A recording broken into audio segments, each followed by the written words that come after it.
Shane from Bony to Beastly. In the last video, what we talked about is our bone breadth and how that impacts our ability to build muscle. In this video, we're going to talk about our bone thickness, and it tells us a similar thing. It tells us how quickly we can build muscle and then ultimately how big we can become. So the first thing we're going to do is figure out how thick our bones are, and then we can talk about what that says about our potential.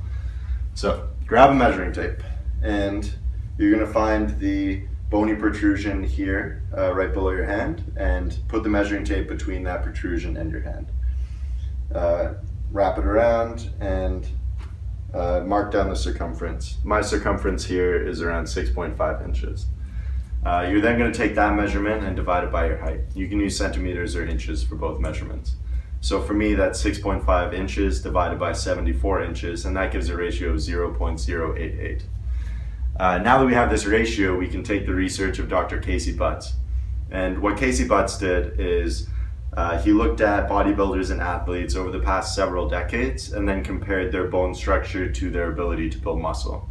So in the 20s, 30s, 40s, 50s, this is before the invention of steroids, so all of these guys were building muscle naturally.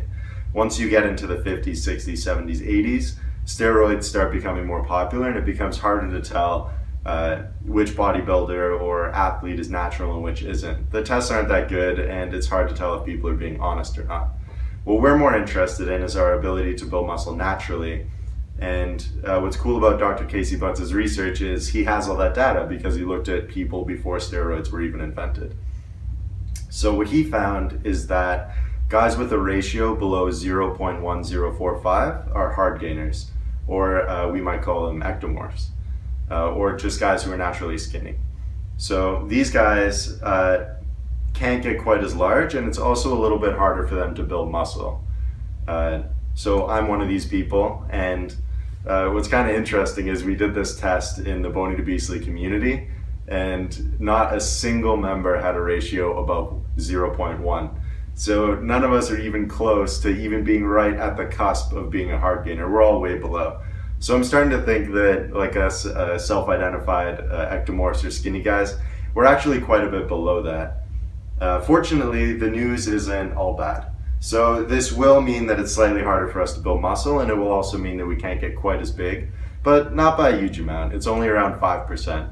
So while that might mean the difference between winning a bodybuilding competition and not even placing, when it comes to just everyday life, it doesn't really matter. We can still get more than big enough to become optimally attractive, to look actually even quite remarkably strong and everything. So not really a huge deal there. The bigger thing is that it's a little bit harder for us to build muscle. So guys with thicker bone structures can do a greater variety of activities, and their bodies will build muscle a little bit more naturally. Us, we really need to focus on the things that allow us to deliberately, consistently build muscle if we want to see good results. So for example, something like high intensity power training, a good example of that is CrossFit. That's sort of muscle building. It's sort of taking like a GPP sort of style of exercise and then combining it with Olympic weightlifting, getting the heart rate up, throwing some cardio in. And while this might be enough for a lot of people to build muscle and for a lot of people to get really fit, for us hard gainers, maybe not. And that brings up the second disadvantage, and that is that our bones are narrower and longer. So this makes us a little bit more fragile, and something that has a higher injury rate, like CrossFit is a good example here. So CrossFit has a higher injury rate, and that means that us naturally skinny guys, we're probably the ones in those studies who are the ones getting injured. However, our narrow bones actually do come with a few advantages as well. When it comes to bodybuilding, strength training, or even coached Olympic weightlifting, the injury rates are quite low, so these sports suit us pretty well. We're not likely to wind up with broken bones or anything. And then also these types of sports, they allow us to increase our bone density.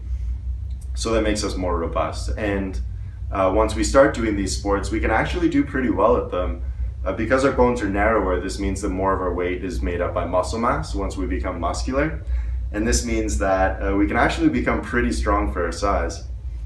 If you take a look at this photo of Lamar Gant, he's an ultimate ectomorph, and he had extreme crippling scoliosis. What his doctor said is you need to build muscle and you need to try and strengthen your spine so that you don't suffer all these symptoms. And he started powerlifting, and he wound up being a world record holding powerlifter just because he was so incredibly strong for his size, and his longer reach gave him an advantage when doing deadlifts. So it's not all bad. We actually have some pretty cool advantages. Another advantage is that our muscles contrast a little bit more with our bones because our bones are smaller. So, and I know we're talking about guys who use steroids now because these are more modern bodybuilders, but even if you look at a couple of the top bodybuilders back when aesthetics was a larger priority and not just sheer muscle size, some of the winners there had narrower bones as well. Maybe not as narrow as ours, but still pretty narrow. So our bone thickness, this will determine how easily we build muscle, how big we can ultimately become. But if you have narrower bones, you can actually still do pretty well.